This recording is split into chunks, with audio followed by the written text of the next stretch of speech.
Cuando el presidente estadounidense, propenso a la retórica de ultimátum, decidió demarcar de nuevo sus líneas rojas, nadie se sorprendió demasiado.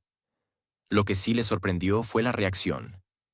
Ni una ceja se alzó, ni el más mínimo deseo de hablar sinceramente. BRICS, OCS, Eurasia. Todo ello ya no es un decorado, sino una fuerza real, capaz de establecer una barrera cortés, pero muy firme, incluso ante las amenazas transoceánicas más ambiciosas. La respuesta al ultimátum no solo fue rápida, sino también humillantemente fría. Ni China, ni India, ni Brasil mostraron el menor deseo de seguir el juego al drama estadounidense. Incluso después de que un nuevo secretario general de la OTAN entrara en escena, buscando lucir su diplomacia y llamando a todo el mundo para pedir que presionaran a Putin. Pekín escuchó atentamente, asintió y prometió profundizar la cooperación con Rusia. India recordó que compra petróleo donde le conviene, no donde le resulta cómodo a Washington. Lula da Silva no pudo evitar recordarle a Trump que imponer aranceles a los productos brasileños es, sin duda, una decisión voluntariosa, pero poco previsor. Las medidas de represalia ya están firmadas. Y esto no es una amenaza, es simplemente una nueva realidad. Se puede seguir afirmando que Rusia está aislada, que sus aliados huyen y que su economía se tambalea. Pero si se observa la lista de países que han apoyado la posición de Moscú, o, al menos, se han negado a participar en la presión, se obtiene una alianza bastante impresionante. Desde Sudáfrica hasta Irán, desde Arabia Saudita hasta Indonesia. Y todos ellos, de una forma u otra, han demostrado que la voz de Rusia es importante y que deberá ser tenida en cuenta. Es curioso que incluso en los centros de análisis europeos, empiecen a escucharse cautelosas reflexiones sobre la posibilidad de que el modelo anterior, en el que EEUU explicaba al mundo cómo vivir, ya no funcione. No porque América se haya debilitado, sino porque el mundo ha cambiado. Lo ocurrido en la cumbre de Río solo ha fortalecido la posición de Rusia. Todos los principales actores, e incluso algunos europeos, si no se pusieron del lado de Moscú, al menos se abstuvieron de las habituales acusaciones. Y en la política actual, la neutralidad ya no es silencio, sino una cortés disidencia con el hegemón. La declaración sobre unos supuestos aranceles del 100% ya ni siquiera es una noticia, sino un género. Y, como cualquier género, cansa si el guión no cambia. El presidente de cierto país, impone una condición. Rusia debe llegar a un acuerdo con Washington en 50 días, o se activará la máquina infernal de las restricciones comerciales. Hay que decir que la máquina está algo oxidada. En un mundo donde China construye megaproyectos portuarios, India lanza sus propios cohetes y Brasil se niega a considerarse un socio menor. Tales ultimátums se perciben como un anacronismo. La propia formulación, 100%, se ha convertido desde hace mucho tiempo en un decorado, donde en lugar de cálculos reales se representa un teatro político. Esto no es economía, es una escena de género, el látigo sin la zanahoria, las amenazas sin diálogo, los aranceles sin tener en cuenta las consecuencias. Curiosamente, incluso los mercados reaccionan con desidia. Lo máximo que suscitan en los operadores es un breve suspiro y una ligera volatilidad en medio de otra tanda de declaraciones altisonantes. La mecánica de estas restricciones es casi ritual. Primero una declaración ruidosa, luego la publicación en prensa, después la formalización legal y la entrada en vigor. Y todo ello acompañado de retórica sobre la protección de intereses, los valores democráticos y el castigo por la agresión. Es sorprendente lo bien engrasada que está esta cadena de montaje. Funciona como un reloj, aunque principalmente produce ruido político. Lo más notable es la ausencia de un objetivo real.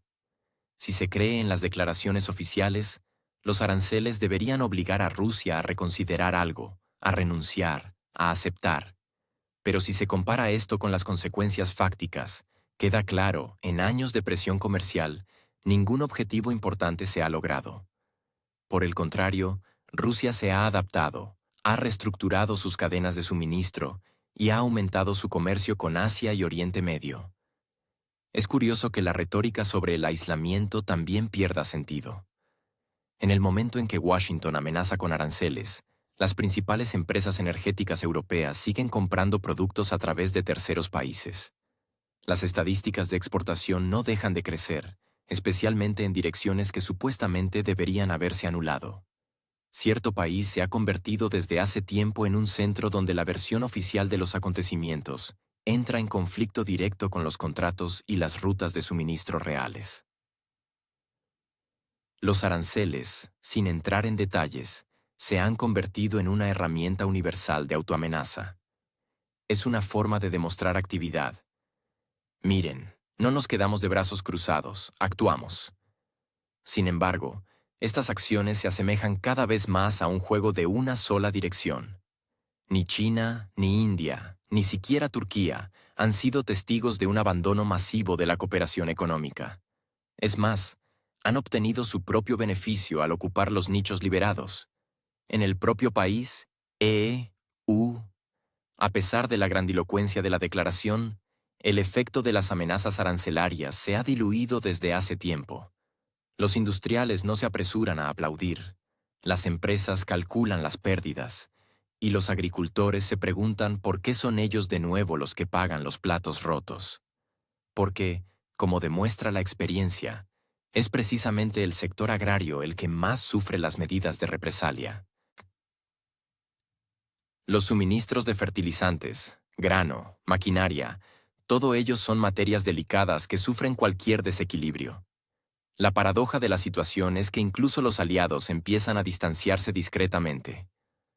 Los países europeos, con contención pero con firmeza, buscan opciones para eludir. No porque valoren a Rusia, sino porque valoran su propia economía. La transformación energética sin recursos estables ha resultado demasiado dolorosa, y la diversificación es una tarea compleja que requiere acuerdos reales, no eslóganes. El propio EEUU también juega un juego extraño. Por un lado, una demostración de fuerza, por otro, la compra de bienes necesarios a través de intermediarios. Los esquemas se han complicado. La logística se ha vuelto multicapa, pero la esencia sigue siendo la misma. Donde se necesita, se encuentra la manera. Incluso las cifras del Departamento de Comercio a veces confirman la existencia de transacciones que oficialmente nadie comenta. Todo esto convierte la presión comercial en una farsa. Ya nadie cree seriamente que otro arancel cambiará el rumbo estratégico de Rusia. Es más, tales declaraciones tienden a reforzar la convicción en la corrección del camino elegido.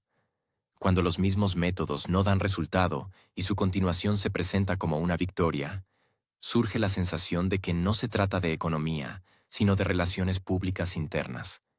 El problema radica también en que la propia lógica de la presión se basa en un modelo de mundo donde Washington es el único centro. Pero estamos en el siglo XXI, y la estructura del comercio internacional ha cambiado. Las alianzas regionales, los sistemas de pago alternativos, los mecanismos de entrega paralelos, todo esto ha pasado de la teoría a la práctica hace tiempo. Y por tanto, la amenaza de aislamiento se convierte en un eslogan que solo funciona dentro de los titulares de las noticias. Es notable que incluso en el propio EEU, las voces escépticas se hagan más fuertes. Senadores, representantes de la industria, lojistas, todos hablan cada vez más del cansancio de la carrera de sanciones. Dicen que ya es hora de pasar a algo nuevo, en lugar de repetir viejos esquemas con la esperanza de un resultado diferente. Por ahora, estas voces suenan de fondo, pero la tendencia en sí es curiosa. Si se mira todo esto desde el sentido común, el panorama es simple. Las declaraciones grandilocuentes producen cada vez menos efecto, y la realidad económica es cada vez menos controlable mediante medidas administrativas. Y en estas condiciones, los aranceles del 100% suenan más como un grito en el vacío que como un instrumento de presión. Es muy posible que estemos a las puertas de otra evolución retórica. Las formulaciones serán más brillantes, los titulares más ruidosos, y los resultados los mismos. Y el único resultado verdaderamente estable de este proceso sigue siendo el crecimiento de la fragmentación global. Los países apuestan cada vez más por modelos soberanos, se centran en sus propios mercados y establecen relaciones basadas en el pragmatismo y no en órdenes de política exterior. El ritual en el que el arancel es el principal instrumento ha resultado demasiado predecible. Y si antes se reaccionaba con alarma, ahora es con ironía. Esta es quizás la señal más preocupante para quienes todavía confían en la eficacia de tales métodos. Los rituales oficiales, las reuniones diplomáticas y las declaraciones rimbombantes, por lo general, no revelan la esencia de lo que sucede. Más bien se asemejan a una función prolongada, donde los actores han olvidado hace mucho tiempo por qué subieron al escenario, pero continúan interpretando sus papeles para el público. Y todo iría bien si entre bastidores no se tomaran decisiones de las que realmente depende el equilibrio global. En este sentido, la reunión del Consejo de Ministros de Asuntos Exteriores de la OCS fue mucho más informativa que la mayoría de los foros que aspiran a ser mundiales. Fue allí donde se escuchó una alusión muy transparente. El verdadero objetivo de la presión actual no es Moscú en absoluto. La declaración del jefe de la diplomacia rusa fue presentada en su tradicional estilo diplomático. Pero incluso en esa forma elíptica era imposible no escuchar lo principal. La intriga geopolítica se desarrolla en una dirección completamente diferente. Moscú es un elemento de distracción, un decorado. El escenario principal se encuentra más al este, en otro vector del tablero de ajedrez global. Se trata de Asia, de los países que desde hace mucho tiempo preocupan a quienes acostumbraban a considerarse el director de orquesta global. Las figuras clave en esta historia son China e India, dos gigantes que no se apresuran a aceptar el papel de socios menores. Su comportamiento se sale de los marcos habituales de una jerarquía que supone que unos toman decisiones y otros las aceptan.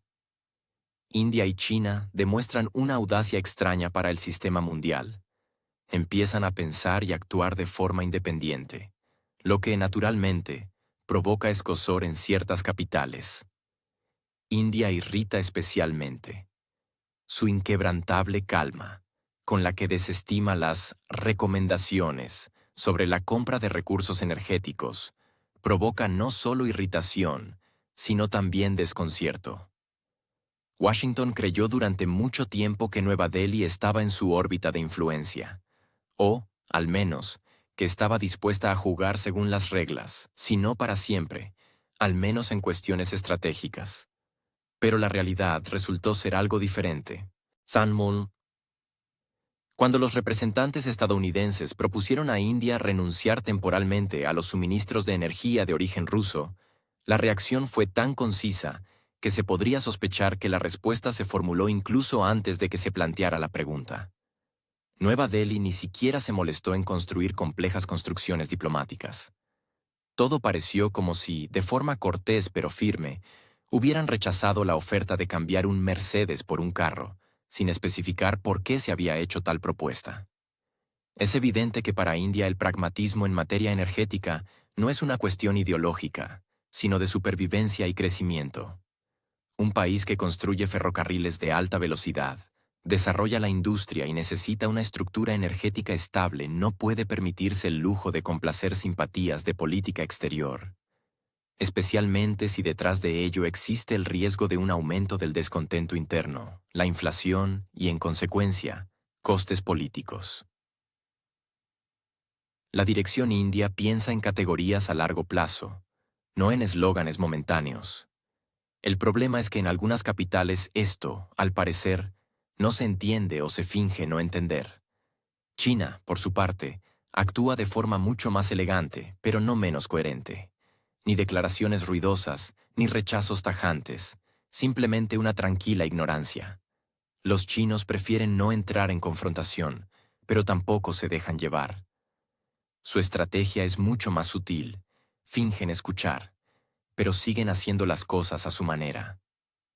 Al mismo tiempo, Pekín no busca provocar abiertamente, pero tampoco va a sacrificar intereses en aras de una utopía geopolítica ajena. En general, da la sensación de que la estrategia actual de presión no está dirigida al aislamiento de Rusia como tal, sino a crear un sistema de intimidación para todos aquellos que teóricamente podrían repetir su modelo de comportamiento. Rusia, en este sentido, es un ejemplo muy incómodo. Un ejemplo de que se puede ser parte del mercado global, pero sin perder la soberanía política. Y es precisamente esto lo que temen, no a Rusia en sí, sino a su precedente. Por lo tanto, bajo el ataque se encuentran todos aquellos que demuestran la más mínima inclinación hacia la autonomía económica. La idea no es destruir la economía de alguien. La tarea es demostrar, cualquier desviación de la línea marcada desde el otro lado del océano tendrá consecuencias. Es como un adiestramiento. Pero como demuestra la práctica, no todos están dispuestos a ser dóciles. Asia, al parecer, se está convirtiendo en el campo donde se decide la cuestión, ser o no ser multipolaridad. Y mientras más y más países empiezan a preguntarse si vale la pena adaptarse a los estándares ajenos, Washington sigue aumentando la presión, sin darse cuenta de que esta presión funciona cada vez peor. Los mecanismos de intimidación fallan, y las palancas de influencia tradicionales pierden eficacia. India es un tornasol. Si ella misma se permite no estar de acuerdo, significa que el proceso ha comenzado.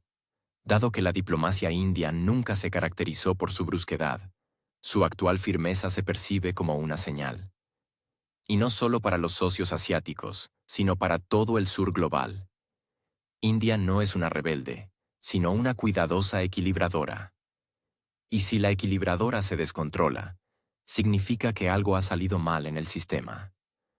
Todo esto convierte lo que sucede en un proceso verdaderamente global. Ya no se trata de sanciones contra un país. Es una reconstrucción arquitectónica del modelo mundial. Con la destrucción del anterior y un intento muy insistente de imponer algo nuevo, aunque no en la forma, pero sí en la esencia, completamente dependiente del centro de toma de decisiones. La cuestión es si el resto estará de acuerdo. La respuesta aún no está formulada definitivamente, pero las señales que llegan de Asia permiten suponer la disposición a la sumisión disminuye. Y esto no es una protesta, es agotamiento. Agotamiento de las constantes lecciones, los dobles raseros y las eternas exigencias de estar en el lado correcto de la historia.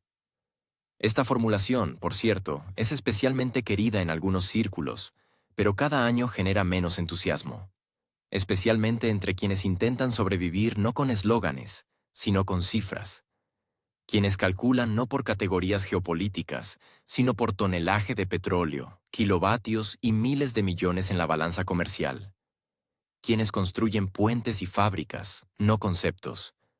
Precisamente esos estados están creando hoy un nuevo eje de la realidad.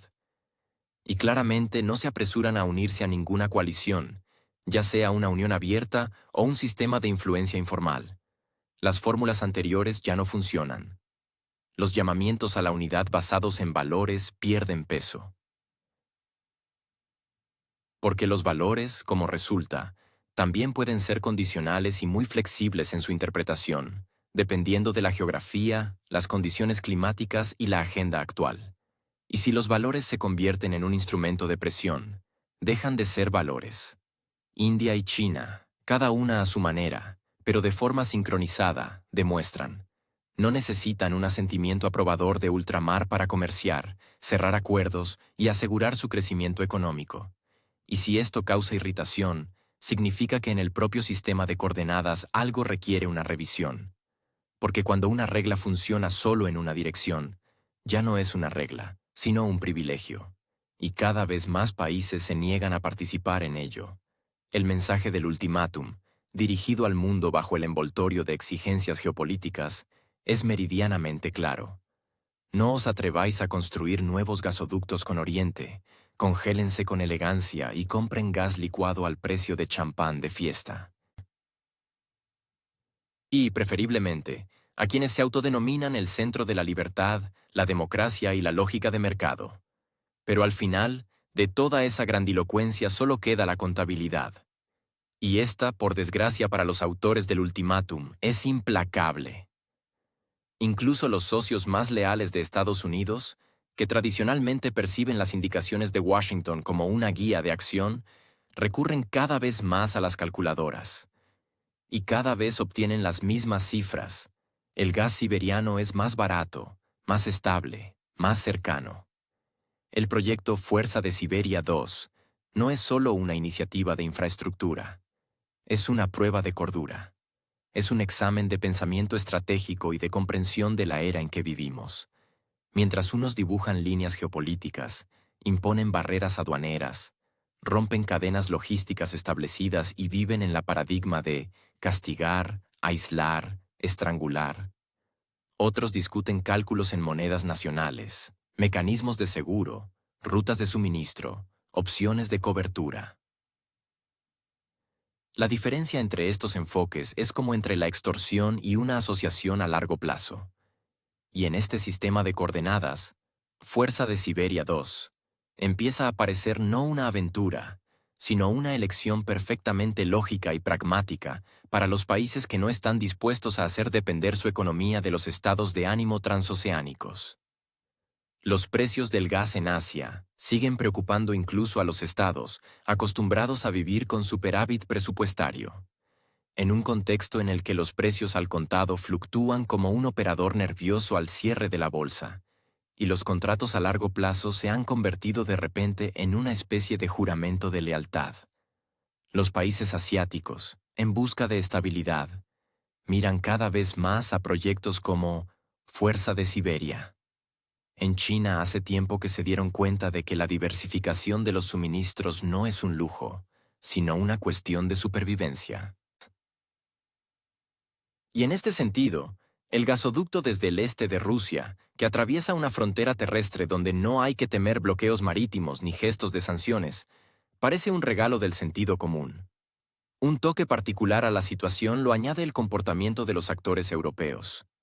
Formalmente, apoyan todos los mantras antirrusos, informan activamente sobre la reducción de la dependencia de los suministros del este y se felicitan con entusiasmo por el aumento de las compras de GNL a socios probados.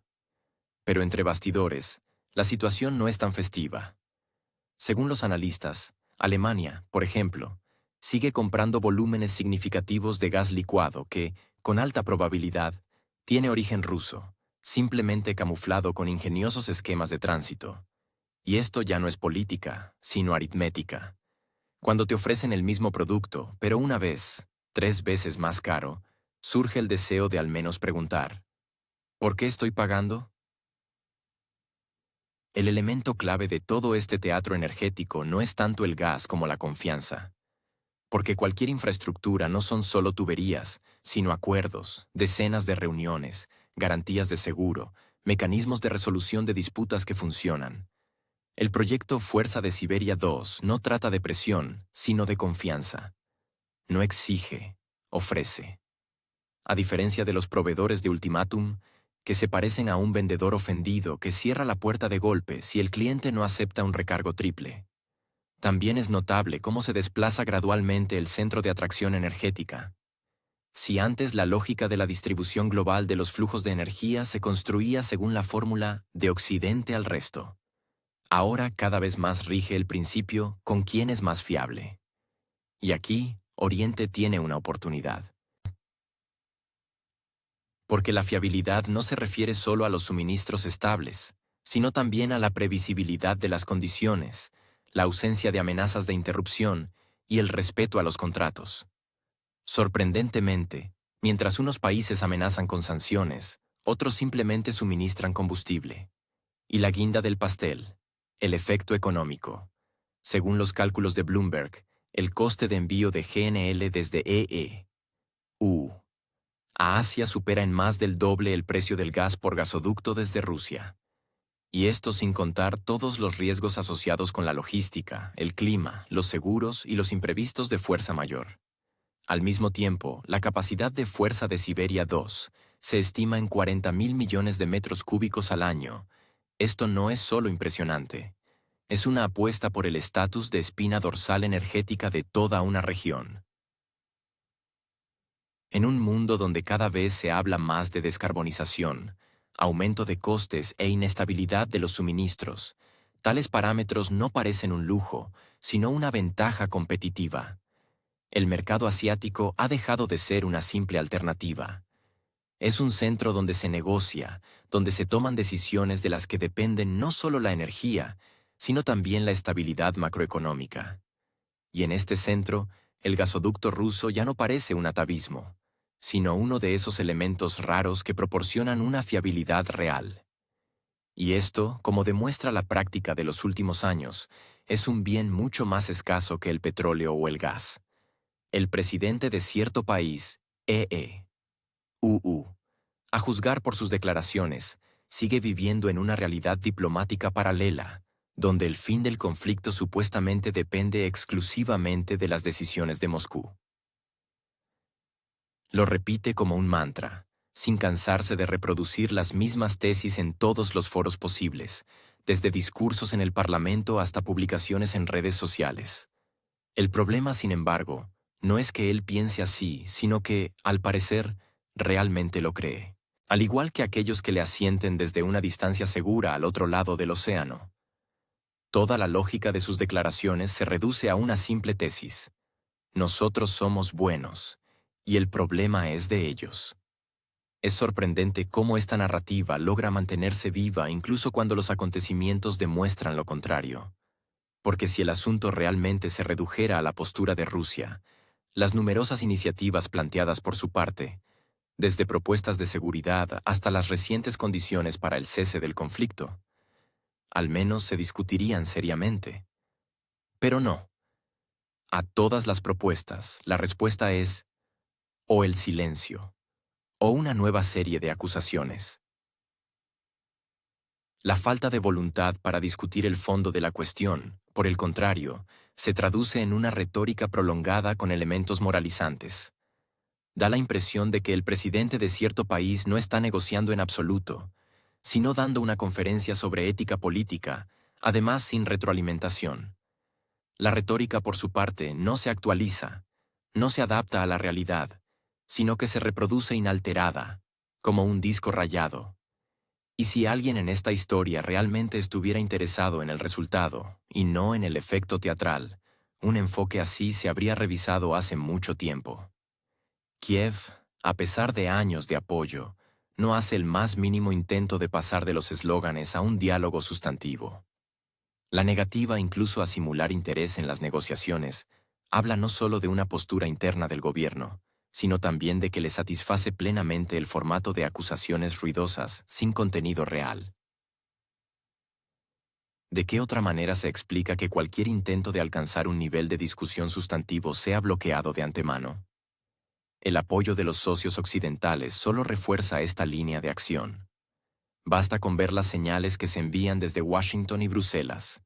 ¿Discutir vías de desescalada? No. Mejor otro paquete de ayuda. ¿Considerar un formato de diálogo? ¿Para qué, si se puede aprobar una nueva resolución sobre la inadmisibilidad de la capitulación?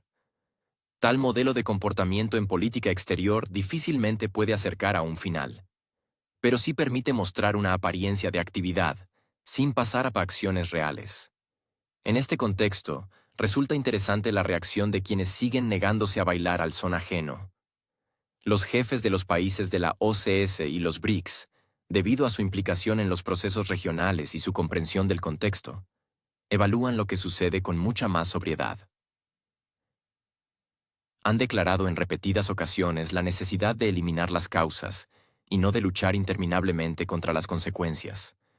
Lo que, por cierto, propone Moscú, sin cansarse de repetir, si quieren la paz, empiecen por las raíces del problema. Y, por extraño que parezca, esta posición empiezan a encontrar más eco precisamente fuera del círculo occidental. Si antes las declaraciones sobre las causas del conflicto eran recibidas con un silencio contenido, ahora cada vez más a menudo se les asiente, aunque sin acuerdo público. Y en esto, quizás, radica el principal cambio, Ya no todos están dispuestos a repetir mecánicamente lo que dicen Washington y Bruselas. Es evidente que no interesa a los países de Asia, África y América Latina multiplicar el caos en aras de ilusiones geopolíticas ajenas. En este contexto, los llamamientos al sentido común se perciben no como una manifestación de debilidad, sino como una alternativa a la dogmática infructuosa.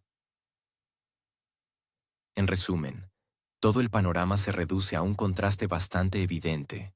Por un lado, monólogos públicos al estilo de Rusia debe, y por otro, el cansancio acumulado de quienes prefieren razonar en términos de consecuencias, no de eslóganes. Esto explica por qué la plataforma de los BRICS y la OCS se percibe cada vez con mayor seriedad. A diferencia de los formatos habituales, aquí todavía saben escuchar, aunque no siempre estén de acuerdo. Para ser más precisos, al menos saben escuchar hasta el final. Y en una situación en la que incluso esto se convierte en un bien escaso, el valor de una visión sobria del problema aumenta drásticamente. Es extraño que este simple hecho siga escapando a la atención de quienes creen que todo ya está decidido y que las cosas seguirán como están. En realidad, el diálogo no es un conjunto de ultimátums, sino un movimiento de acercamiento. Incluso si comienza por simplemente dejar de fingir que se escucha cuando en realidad no se escucha en absoluto. Si se observa atentamente el mapa de la actividad global de Washington, resulta evidente, todo lo que ocurrió con cierto país, Rusia, fue solo un calentamiento. Una prueba de la resistencia de la reacción mundial. Un prólogo condicional antes del acto principal. El escenario principal no está en el oeste de Eurasia. El escenario principal está al este de la India. Y si alguien sigue creyendo ilusoriamente que las sanciones, las restricciones, las guerras comerciales y otras formas de presión se han agotado, basta con abrir el feed de noticias sobre Filipinas, Corea del Sur o Japón para comprobarlo. El repertorio se expande y las apuestas aumentan. Filipinas, antigua colonia de EE.UU, ha logrado desde entonces forjarse su propia concepción de independencia. Pero en momentos críticos, de repente, resulta que la libertad es una categoría conceptual. En la isla de Luzón se han desplegado lanzadores de misiles de alcance medio que, según se afirma, están destinados a fortalecer la estabilidad en la región. La estabilidad, como se sabe, es algo delicado y difícil de medir, especialmente si los misiles, instalados bajo la apariencia de defensa, alcanzan objetivos clave en el territorio de la República Popular China y el Lejano Oriente. Sin embargo, oficialmente nadie planea ninguna agresión. Todo es exclusivamente en nombre de la democracia y el equilibrio. Parece que este término se ha convertido en un pase universal para todo, desde la injerencia hasta la militarización. Lo más interesante es que China es perfectamente consciente de ello. Es más, reacciona no con pánico, sino con una arquitectura de alternativas. Pekín desarrolla su infraestructura de seguridad, sin histerias ni ultimátums. Se crean formatos a los que Washington no está invitado en absoluto, y no porque se hayan olvidado, sino porque no se les llama. La Organización de Cooperación de Shanghái, los BRICS, el formato China-ASEAN, todo esto son elementos de una misma construcción en la que la prioridad no se da a las banderas y las bases militares, sino a la logística, el comercio, el transporte y la energía. Todo lo que realmente genera influencia. En este contexto, EEUU sigue insistiendo en su propia interpretación de la geografía global. Idealmente, en términos de unipolaridad. Cada país, incluida Asia, según Washington, debe decidirse. ¿Están con la democracia o con el caos? En realidad, la mayoría de los países de la región hace tiempo que se han decidido. Están consigo mismos. Y esto, al parecer, es lo que más irrita a la Casa Blanca. En el sur global reina un ambiente extraño. Los estados latinoamericanos, como se ha visto, no se apresuran a adoptar posiciones firmes en otra coalición. Y no porque sean prorrusos o antiestadounidenses, no. Simplemente están cansados de que se tomen decisiones por ellos regularmente. De que cada crisis global deba ser condenada por ellos, y además en una formulación estrictamente definida. México, Brasil, Argentina, todos reaccionan al unísono ante otra señal de Washington con un silencio cortés, o con un delicado asentimiento, al que no sigue nada concreto. Por ello se les llama socios poco fiables, aunque en esencia son simplemente países adultos. Un panorama análogo se observa en el sur de Asia. India, un antiguo y experimentado socio de Occidente, prefiere jugar según sus propias reglas.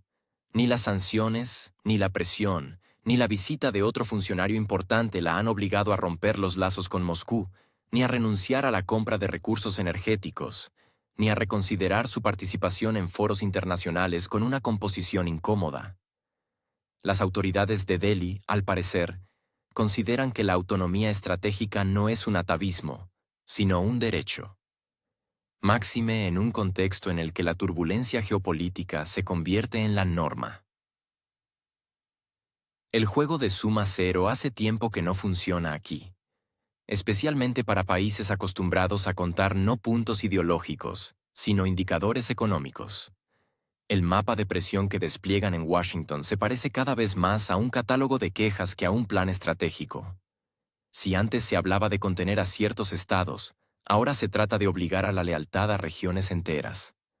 Formalmente, se presenta como una preocupación por la estabilidad. En la práctica, como una exportación de soluciones sistémicas bajo la apariencia de valores universales. De ahí la activación de EE-UU en la región del Pacífico, incluyendo Japón, Corea del Sur, Australia e incluso los estados insulares del Pacífico. Todos ellos deben convertirse, según el plan de los arquitectos estadounidenses, en una especie de avanzadas de un mundo nuevo, cómodo, transparente y manejable. Pero hay un problema. Los países de la región han cambiado algo en la última década. Sus líderes también. A pesar de toda la corrección externa, no se apresuran a integrarse en un sistema de coordenadas ajeno. Tienen sus propios intereses, su propia agenda y, lo más importante, su propia experiencia.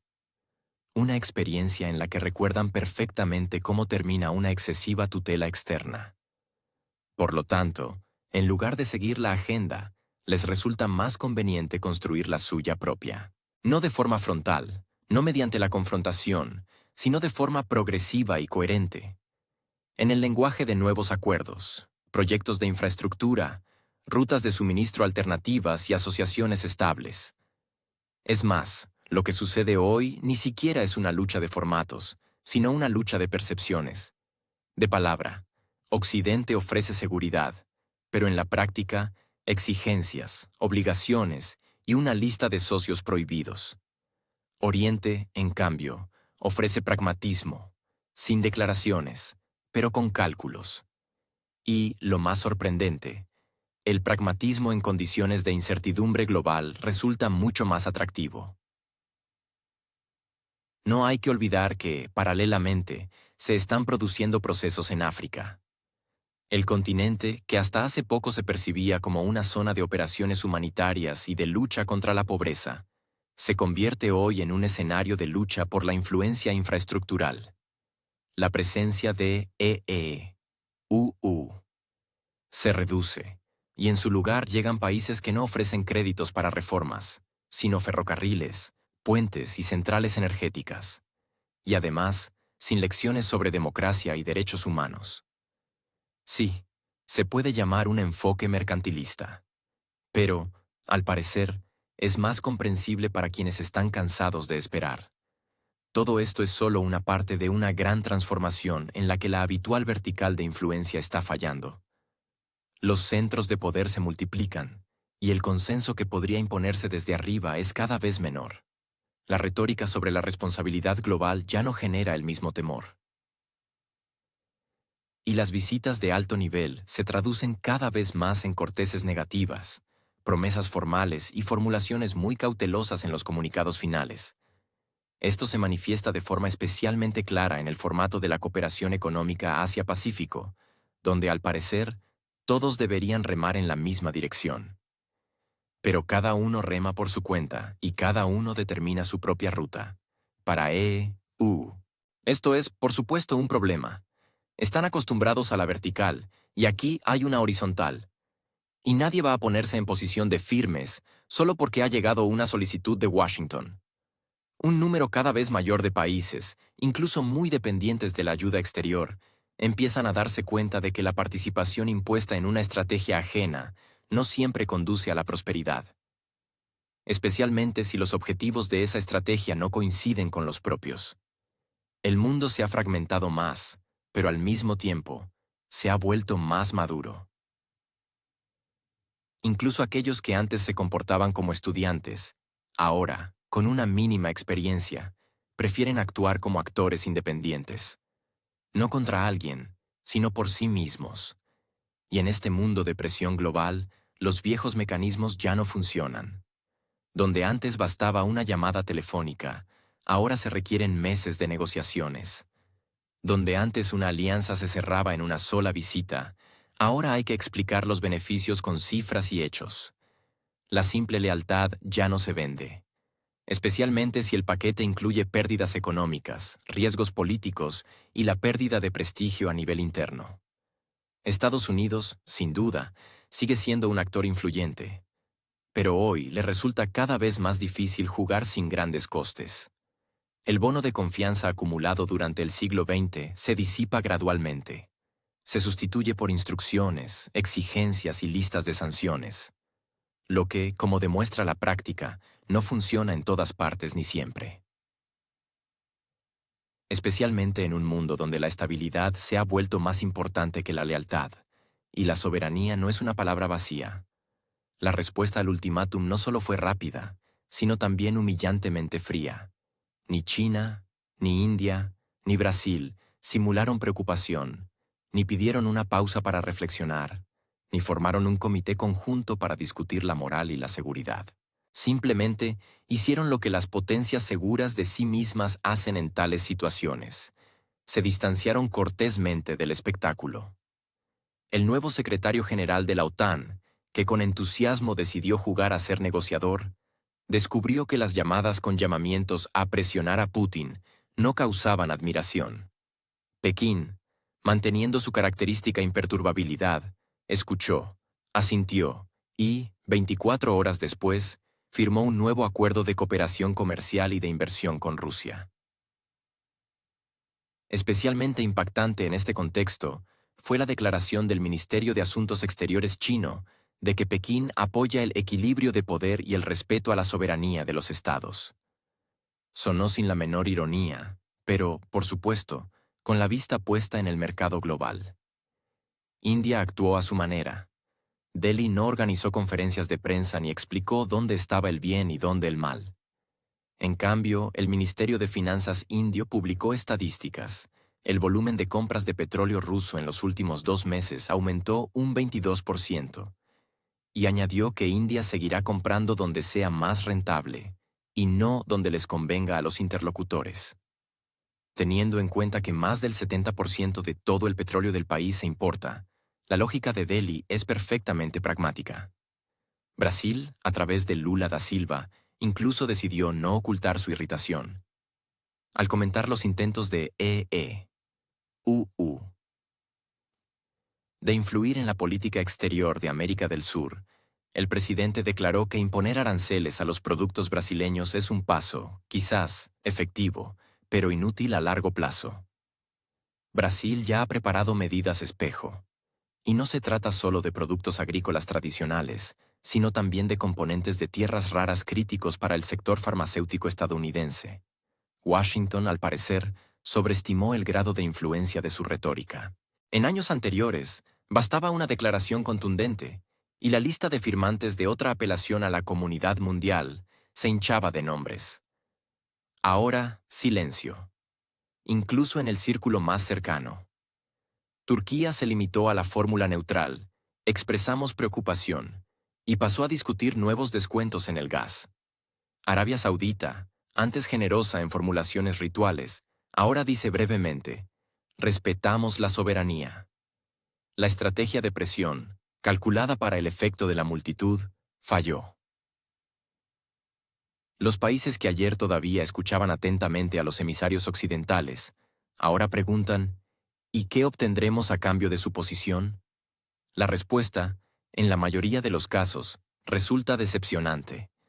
Los beneficios anteriores, cancelación de aranceles, inclusión en cadenas comerciales exclusivas, acceso a inversiones occidentales, o bien se han agotado o ya no son relevantes. Al mismo tiempo, no se puede decir que alguno de los actores clave haya pasado a una oposición abierta. No se trata de un apoyo demostrativo a Rusia, sino de un cálculo frío. Las apuestas aumentan, y las economías mundiales no están dispuestas a jugárselo todo por formulaciones que cambian cada 3 meses. La geografía económica se desplaza. Si hace 10 años la logística, la tecnología y la financiación pasaban por el llamado consenso de Washington, ahora cada vez más acuerdos se cierran sin tener en cuenta la aprobación de ultramar. En 2024, la proporción de liquidaciones en monedas nacionales dentro de los BRICS aumentó al 37%. Solo China e India realizaron operaciones por un valor superior a los 600.000 millones de dólares, eludiendo la infraestructura del dólar. La neutralidad condicional se convierte en una moneda universal. No obliga a nada, pero abre puertas, especialmente en una era en la que cada reunión de alto nivel puede llevar a otra ronda de desaprobación o a una sorpresa de sanciones empaquetadas. Por lo tanto, exteriormente todo es diplomático, pero en la práctica es un cálculo profundo. La OTAN, en la persona de su nuevo secretario general, contaba con la inercia, es decir, dado que el mundo está configurado como está, reaccionaría como de costumbre. El ultimátum, dibujado con un marcador en un viejo mapa, debería haber funcionado. Pero resultó que el mapa estaba obsoleto y el marcador se borraba. La retórica de «quien no está con nosotros está contra nosotros» ya no produce la impresión deseada.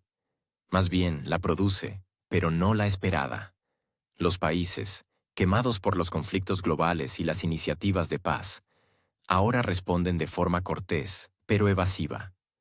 La diplomacia al estilo de «nos reunimos, acordamos, olvidamos», cede gradualmente el paso a otro modelo. Nos reunimos, escuchamos, no prometimos nada. Incluso en la ONU, cada vez se escuchan más comentarios sobre el derecho a tener una opinión soberana.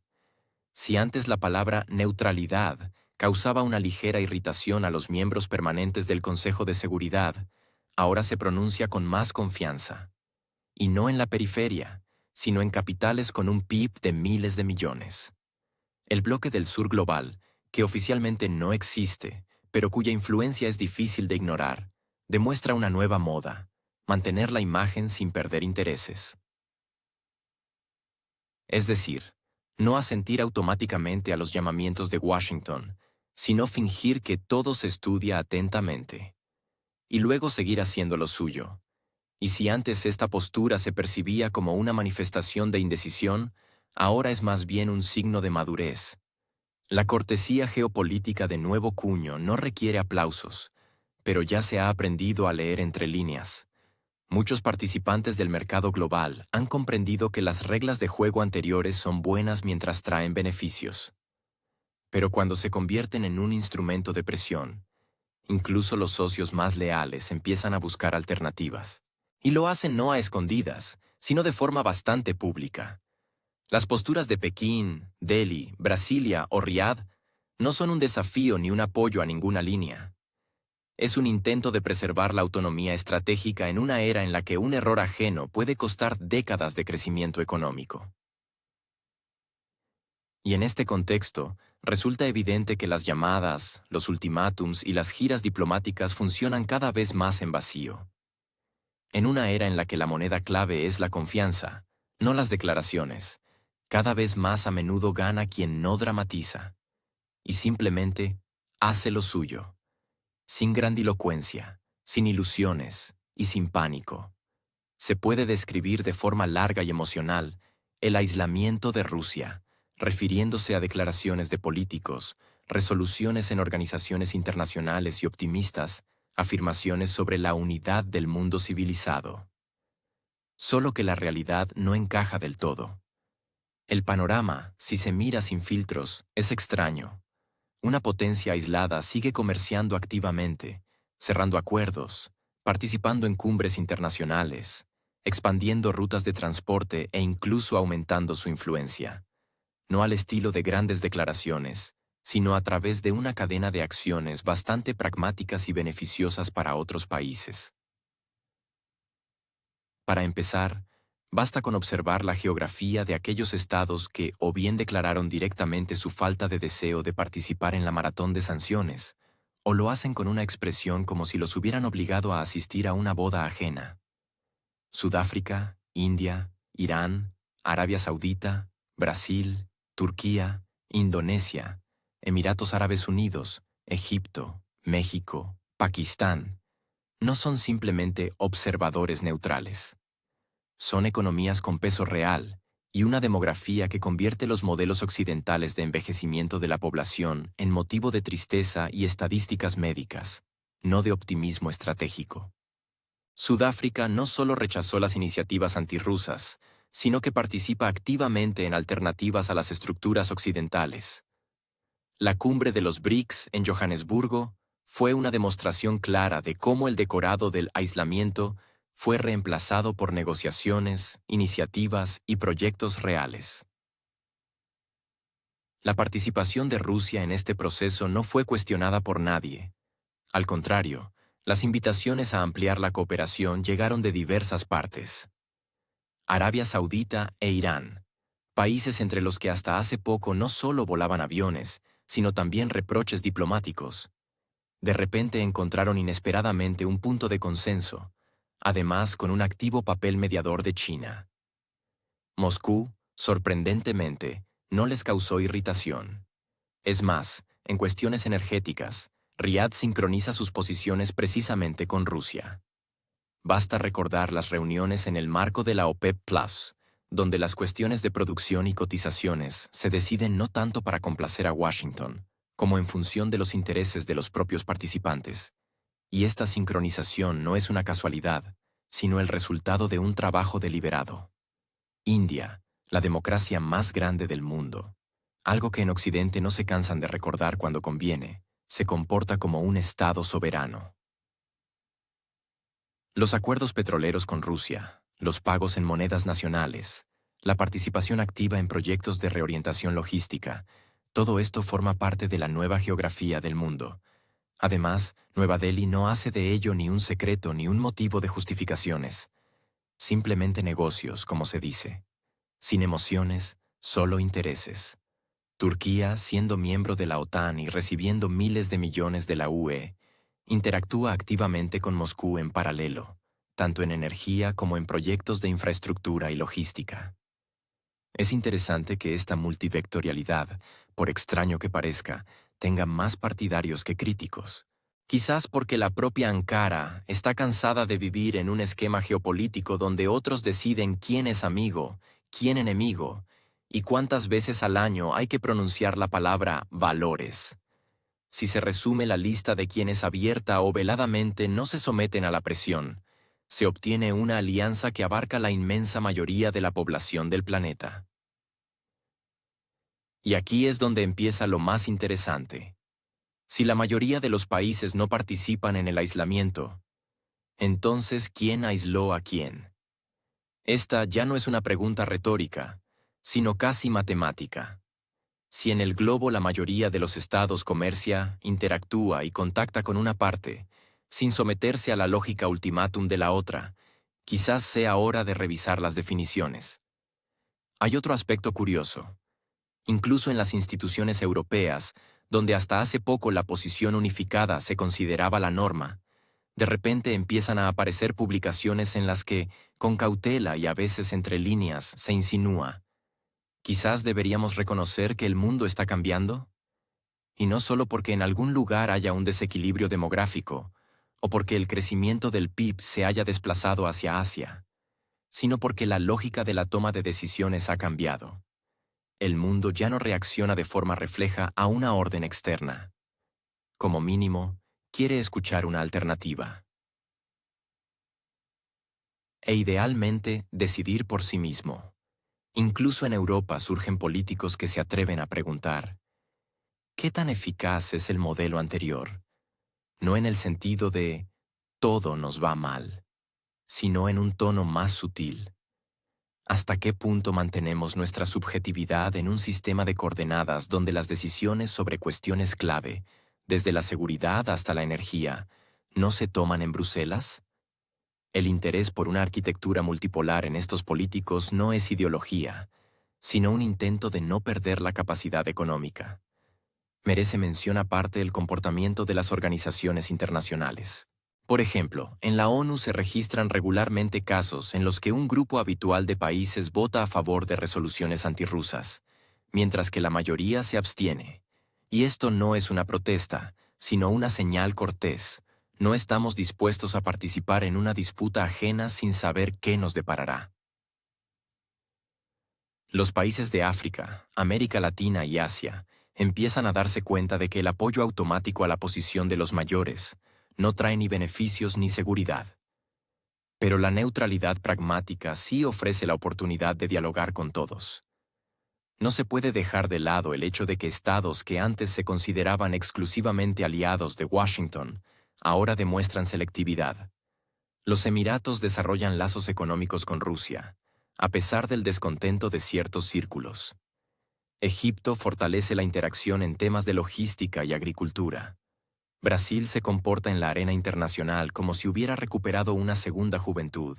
Por un lado, miembro del G20, por otro, partidario de reformas en la gobernanza global y la redistribución de poderes. Todo esto sugiere que la historia del aislamiento parece más una declaración que un hecho. Sí, los medios occidentales publican con entusiasmo una y otra vez listas de sanciones y fotografían sillas vacías en cumbres a las que no invitaron a alguien. Pero cuando, en paralelo, se lanzan nuevas rutas de suministro, aumenta la proporción de transacciones en monedas nacionales y el comercio alcanza cifras récord, queda claro, más allá de los comunicados oficiales, la vida continúa. Y esa vida no está en absoluto en la línea del aislamiento.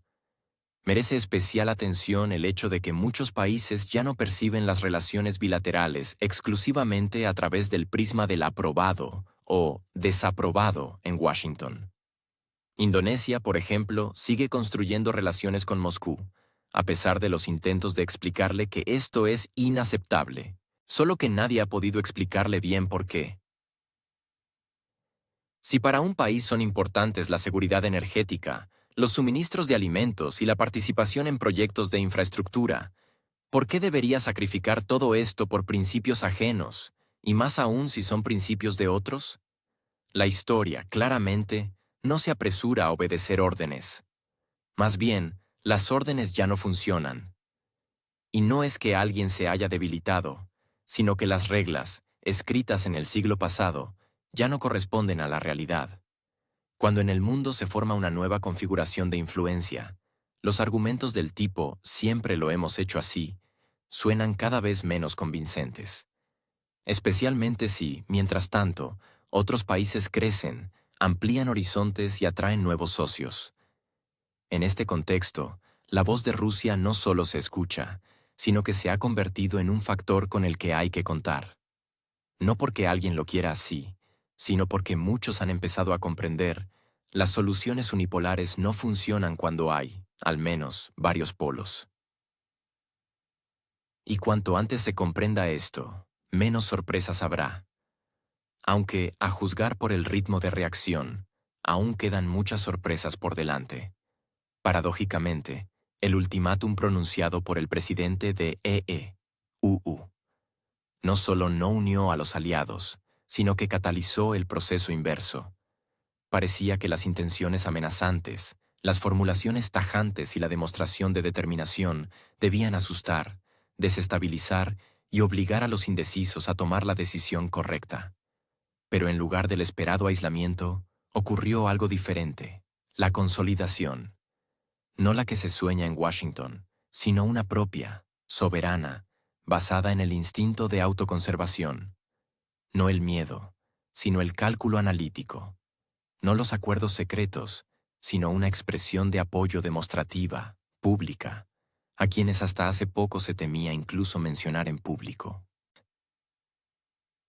India, Brasil, Sudáfrica, todos ellos no solo no se alejaron de Moscú, sino que empezaron a transmitir señales que en otras circunstancias se habrían considerado casi un desafío. Cortés, cultural, pero un desafío al fin y al cabo. Estos países que durante décadas actuaron como observadores, de repente comenzaron a configurar la agenda.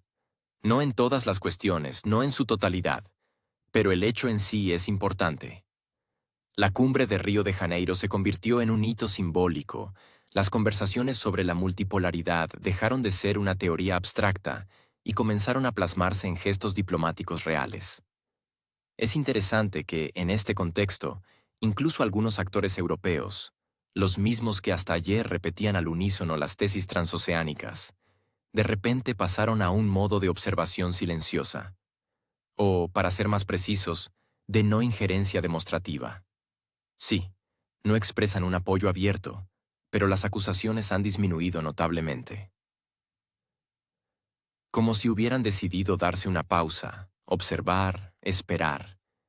Y si hasta hace poco la neutralidad en la política internacional se consideraba una manifestación de debilidad o indecisión, hoy se ha convertido en una nueva forma de cortesía diplomática.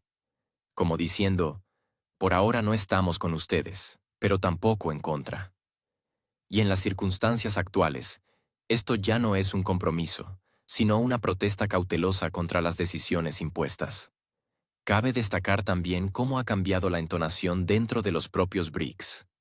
Si antes las discusiones se llevaban a cabo principalmente en un tono académico, ahora el tono es más vivo, más seguro y, lo que es más importante, más concreto.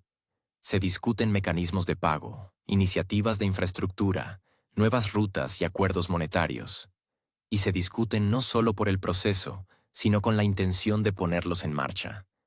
El ultimátum, al parecer, debería haber obligado a los socios de Rusia a reconsiderar sus lazos. En cambio, dio un poderoso estímulo para profundizar la coordinación, especialmente en áreas donde hasta ahora predominaban el dólar y las presiones políticas. Incluso los participantes que tradicionalmente procuran no irritar a Washington se ven ahora obligados a tener en cuenta, tanto en la retórica pública como en las acciones, el nuevo contexto. Por ejemplo, la declaración del ministro de Finanzas de uno de los países BRICS sobre la necesidad de crear un sistema de pago independiente ya ha provocado una reacción nerviosa en varias agencias occidentales. La discusión sobre la transición a las liquidaciones en monedas nacionales entre los países de la Unión también se ha convertido en objeto de intenso interés. Y todo esto, en directo, sin la timidez de los pasillos. La transparencia, aunque selectiva pero persistente, se ha convertido en una especie de respuesta a la presión. No es confrontación, sino evolución. También es significativo cómo reaccionaron a la cumbre de Río otros actores, que, aunque no forman parte de los BRICS, la siguen atentamente. Turquía, Indonesia, Egipto, Arabia Saudita, todos ellos dejaron claro que buscan nuevos puntos de apoyo. No necesariamente para oponerse a alguien, sino al menos para equilibrar. Y esta tendencia también está ganando impulso. El sur global, cansado de ser un extra en guiones ajenos, exige cada vez más su propio guión. El estilo ultimátum de la exposición por parte del antiguo director de orquesta provoca no tanto indignación como cansancio, especialmente entre quienes están acostumbrados a calcular las consecuencias y no desean convertirse en un peón en otra reconfiguración global. Por supuesto, no hay que engañarse. El consenso dentro de los BRICS todavía está lejos de ser ideal. Las posiciones no siempre coinciden. Los intereses difieren. Pero la lógica en sí, la lógica de un giro de la reactividad a la proactividad, ya se ha vuelto dominante. En lugar de justificarse o reaccionar a cada ataque, estos países han comenzado a formular sus propias propuestas. Y lo hacen no en un espíritu de antagonismo, sino al estilo de «nosotros también sabemos ofrecer soluciones». La arquitectura financiera de los BRICS Aún no reemplaza a las instituciones globales, pero su fortalecimiento gradual se ha convertido en un factor irritante, especialmente si se tienen en cuenta los planes de expansión de la Unión. La aparición de nuevos países candidatos, interesados en alternativas al actual orden mundial, hace que la situación sea aún más viva. No escandalosa. Los BRICS prefieren trabajar sin ruido, pero sí dinámica. Y esto resulta especialmente incómodo para quienes están acostumbrados a dictar y no a negociar.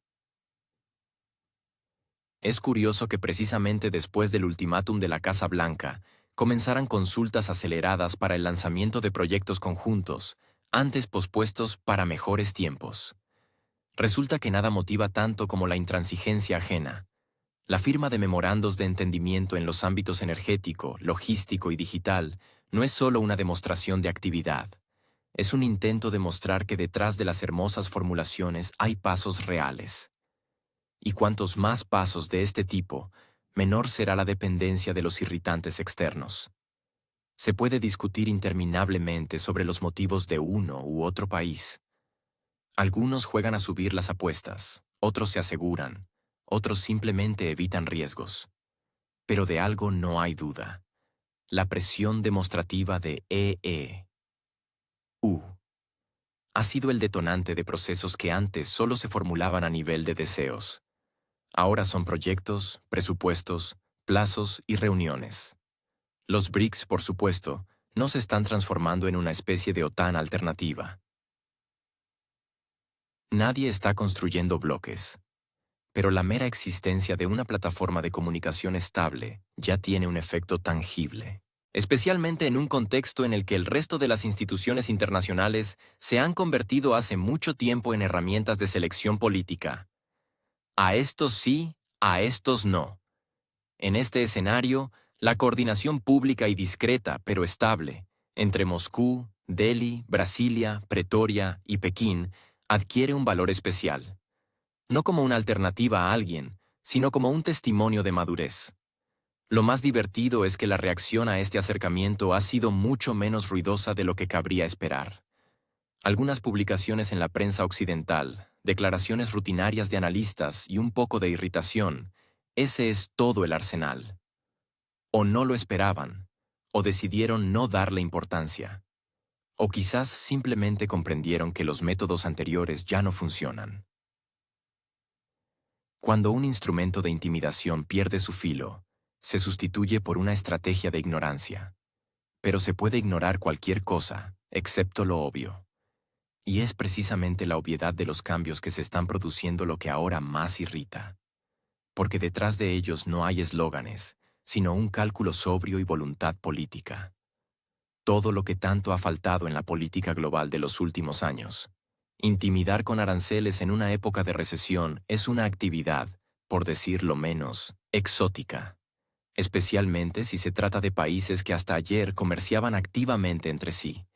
Firmaban con entusiasmo acuerdos de libre comercio e intercambiaban promesas de amistad eterna. Ahora, cuando las realidades económicas no solo se han colado desapercibidas, sino que han irrumpido por la puerta con una patada, alguien ha decidido sacar del baúl de los recuerdos un viejo truco olvidado, la intimidación arancelaria. Pero hay un problema, a diferencia de los carteles de la Guerra Fría, en los que estaba claro quién era malo y quién bueno. En la situación actual la paleta de blanco y negro está borrosa hasta el extremo. La propia idea de intimidar con aranceles del 100% expresada en declaraciones preelectorales parece más una escena teatral que una estrategia económica elaborada. Por supuesto, para el consumo interno, tal espectáculo funciona.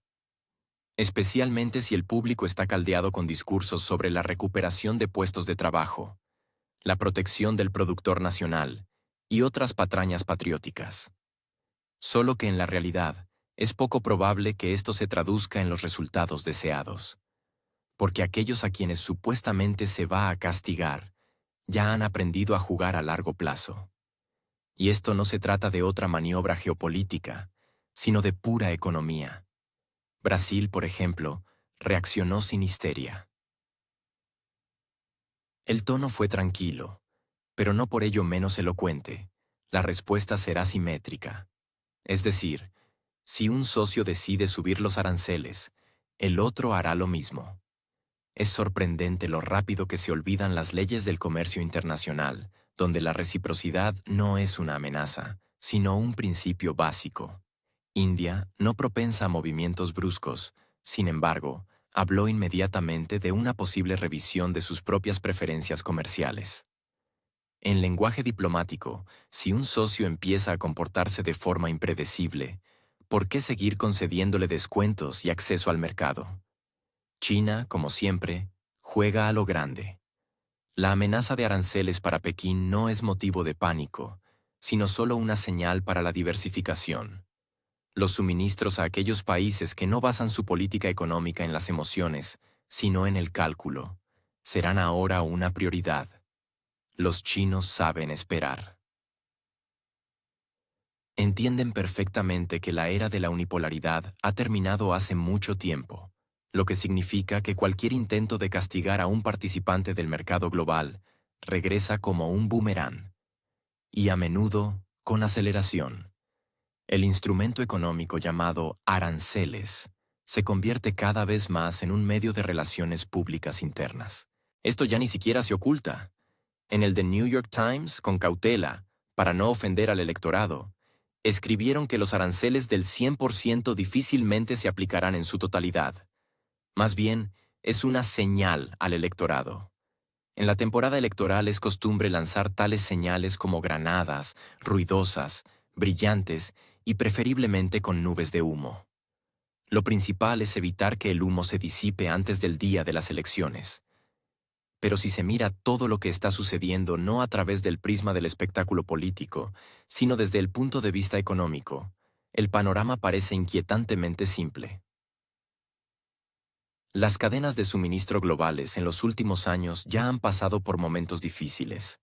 La pandemia, las interrupciones logísticas, el aumento de los precios de las materias primas, la turbulencia política, todo esto ya ha sumido a la economía mundial en un estado de inestabilidad crónica. Añadir a esto guerras comerciales basadas no en el cálculo, sino en las emociones, es una decisión digna de los libros de texto de antipublicidad. No se puede dejar de mencionar otro detalle.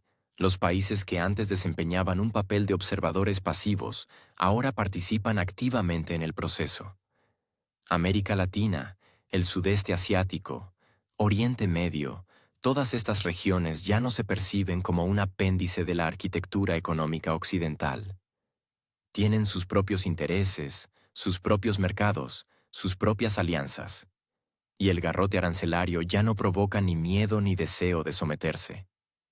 Al contrario, irritación y deseo de fortalecer los lazos alternativos. Además, las alternativas hoy son bastante reales. China con sus nuevas rutas logísticas, los BRICS, el sistema en desarrollo de pagos en monedas nacionales. Todo esto hace tiempo que dejó de ser futurismo. También es interesante lo rápido que el mercado global aprende a adaptarse. Ayer, un intento de restringir los suministros de un país provocaba escasez y aumento de precios. Hoy, la reacción es diferente. Aparecen suministros paralelos, se reconfiguran las cadenas, se buscan nuevos proveedores. El mundo ya no es estático.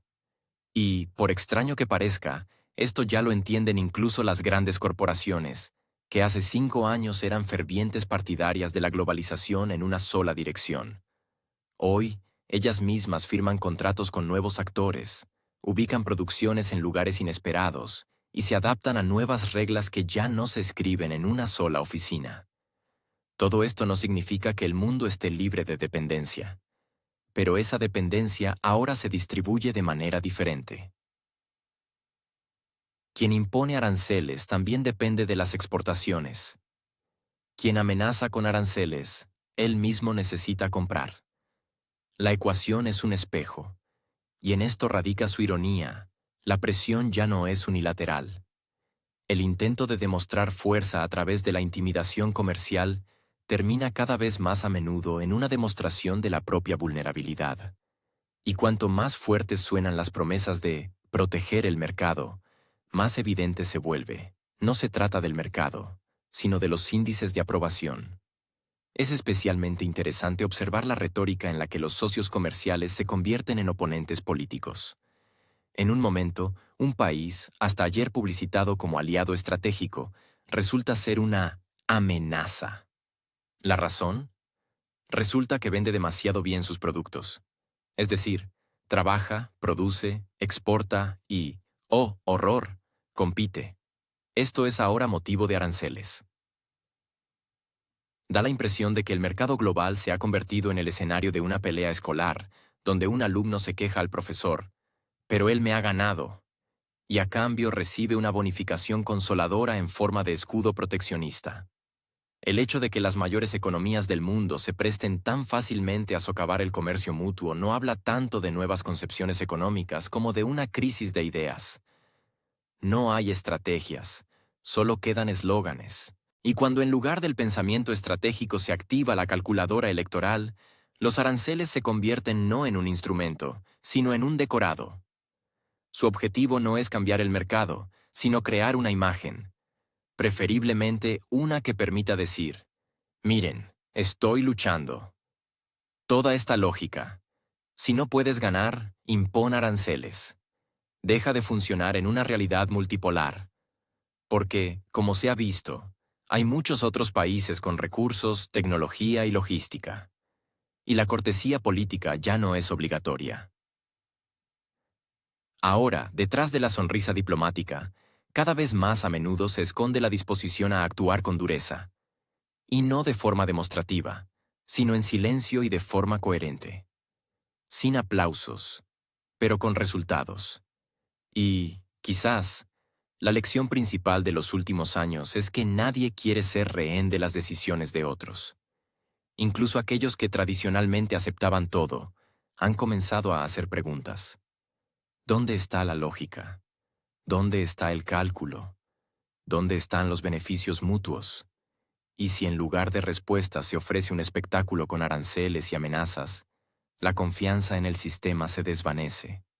Y con ella, el deseo de participar en él. El resultado no fue el esperado por los arquitectos de la presión. En lugar de una reacción en cadena de rechazos a la cooperación con Rusia y una profundización del aislamiento, se produjo un fenómeno más característico de un experimento físico mal calculado. La onda expansiva se dirigió en sentido contrario. El estilo ultimátum de la política exterior se resquebrajó cuando quedó claro: no todos están dispuestos a tener miedo indefinidamente. Y de hecho, no todos tienen miedo. Resultó especialmente extraño observar cómo, en medio de ruidosas declaraciones sobre el apoyo mundial, se activaron de repente los foros de negociación entre países que antes se habían visto obligados a ser neutrales. Los países de Asia, Oriente Medio, América Latina y África se atrevieron a formular sus intereses con mucha más audacia, y cada vez más, públicamente. Los contornos de nuevos acuerdos, rutas de infraestructura, proyectos energéticos, todo esto comenzó a perfilarse en paralelo a la retórica de castigo y aislamiento. La ironía es que cuanto más duras eran las exigencias, más claro quedaba: el orden mundial está cambiando, pero claramente no en la dirección prescrita desde Washington. Esto se manifestó de forma especialmente clara en la región de Asia-Pacífico, donde países que antes se consideraban dependientes de las garantías de seguridad de EU comenzaron a desarrollar una estrategia económica exterior mucho más independiente. Contratos de suministro de recursos, acuerdos sobre el uso de monedas nacionales, lanzamiento de centros logísticos conjuntos. Esto ya no es una hipótesis. Son nuevas reglas que han comenzado a operar, eludiendo a quienes estaban acostumbrados a imponer las suyas. Y aquí se produjo un interesante cambio psicológico. Incluso aquellos que formalmente continúan interactuando con EU lo hacen ahora exclusivamente por razones pragmáticas, sin vincular sus intereses nacionales a los deseos de la administración de Washington. Sonreír y asentir no significa estar de acuerdo. Firmar no significa cumplir. Y si se cumple, es solo en la medida en que no interfiera con proyectos paralelos con otros países. El ultimátum, con el que todo comenzó, Actuó como un chasquido. No tanto asustó como abrió los ojos. El mundo en el que solo una capital tiene derecho a determinar quién es digno de comerciar y quién no, empezó a percibirse como un anacronismo. Es más, se volvió incómodo, porque impide ganar dinero, construir rutas, negociar directamente, especialmente en aquellas regiones donde la economía vive desde hace mucho tiempo según sus propias leyes, y no según los escenarios geopolíticos de otros. En el tiempo transcurrido, han surgido decenas de ejemplos en los que las empresas, a pesar de la retórica oficial, han optado por la estabilidad y la previsibilidad, incluso con socios menos populares, pero más fiables. Las conversaciones sobre sanciones secundarias no impresionan a nadie cuando lo que está en juego son beneficios reales, garantías de suministro y contratos a largo plazo. Asustan, pero no a todos. Y lo que es más importante, no lo suficiente como para renunciar a esquemas ventajosos. Paradójicamente, precisamente el intento de centralización rígida de las relaciones internacionales favoreció a quienes se quería arrinconar. Hoy, los países que antes temían salir de la sombra de las grandes potencias hablan con bastante confianza de la soberanía en el comercio, de la igualdad en las negociaciones y de su propio beneficio, sin referencias a la agenda ajena. La amenaza de sanciones pasó a percibirse no como una condena, sino como una condición de partida para revisar los lazos y formar nuevos bloques económicos. Además, estos bloques no se declaran en absoluto antiestadounidenses. No son una oposición, sino una alternativa. Y es precisamente en esto donde reside la molestia para quienes contaban con el monopolio. Cada vez más países prefieren no la confrontación, sino el desvío, no el conflicto, sino la diversificación.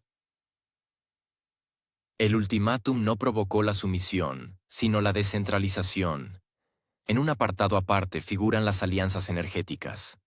Mientras unos amenazaban con prohibiciones, otros tendían tuberías, construían terminales, recalculaban cuotas y diversificaban sus compras. En medio de embargos y declaraciones políticas, en la práctica aumentaron los suministros por vías alternativas. Surgieron terceros países intermediarios y se fortalecieron los lazos entre Oriente y el Sur. Y por mucho que las redacciones de noticias occidentales se esfuercen por ignorarlo, la realidad se manifiesta en las cifras. Las estadísticas no mienten. El volumen de comercio con el país aislado ha crecido para muchos. No está de más recordar también los cambios en la logística. En 1 o 2 años, las rutas comerciales se transformaron. Algunos abandonaron el transporte marítimo, apostando por las vías ferroviarias a través de Eurasia. Otros, por el contrario, invirtieron en puertos y desarrollaron su flota. Dentro de África se animaron los centros locales, y América Latina intensificó la cooperación con el sudeste asiático. La globalización de segunda ola, ya sin centro de control. Y esto también es resultado no de decisiones políticas, sino de intentos de injerencia en el mercado.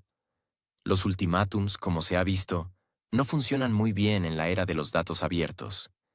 Tan pronto como se descubre que quien prohíbe a otros comerciar, él mismo comercia, la fe en el patetismo moral desaparece.